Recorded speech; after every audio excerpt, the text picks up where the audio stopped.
Who loves and respects animals? Raise your hand. Nice. Now, who with them? That's what I thought. First, I really want to say thank you because I'm not here to share a simple homework or an evidence. I'm here to share an ideology that I've been carrying with for 2 years now. Veganism. Most of you should know what veganism is. It's a way of living where you try to produce the less pain possible in other living beings, such as animals. That means, of course, you can't eat meat, dairy, and eggs, but it's not just about diet, it's also about living choices. You can buy leather stuff, such as shoes, belts, jackets, bags, whatever. When people ask me, Sebastian, why you're vegan? I always answer with 3 main concepts, which are health, environment, and moral and ethics. And personally, I really like to add to every concept a stage. I will explain why. Health, stage number 1. We're talking about us, as me, as an individual, my health. Then we have environment, which is stage number 2, where we're talking about us as the human race, as the whole world. And then we have moral and ethics, which is stage number 3, and we're not longer talking about us. We're talking about them, the animals that we kill for pleasure. Why for pleasure? Health. It's not even necessary to eat animals to have all the nutrients that we need. According to the Academy of Nutrition and Dietetics, which is the largest academy of nutrition experts in the world, veganism is viable in every single stage of life. That's actually pretty easy to understand because just knowing a few basics about biochemistry, you should know that there's not even one single nutrient that comes exclusively from animal sources.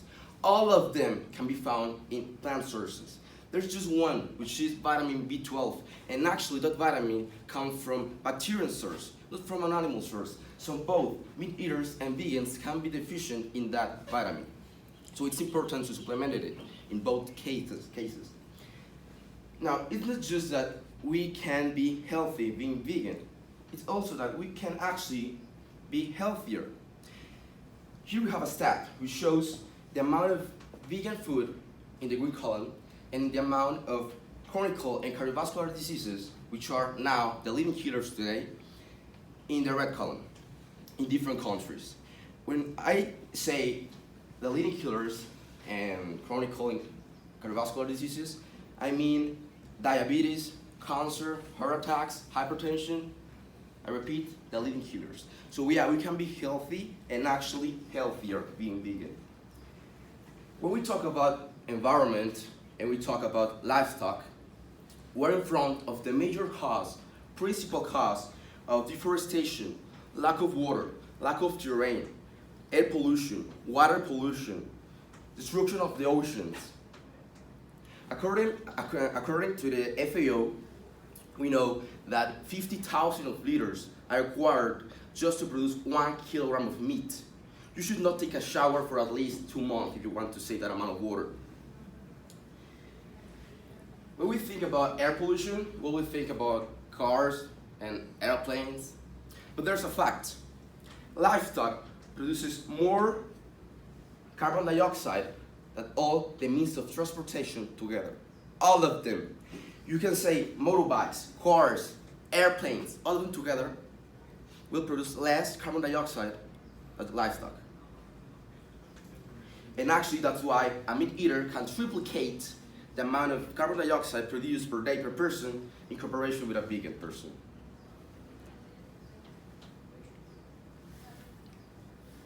Now, moral and ethics. For me, this is the most important one because here's why you will know if you're a vegan or not.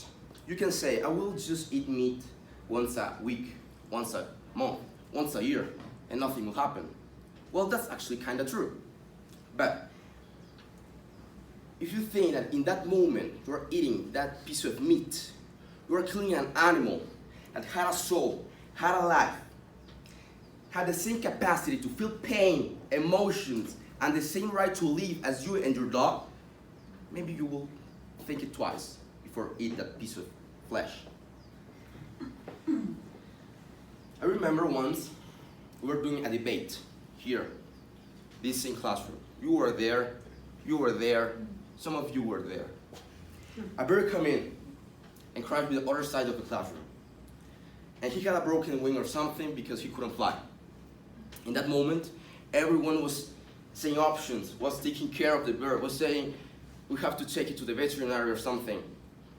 Well, that's what humanity means. Congrats, guys, that's awesome.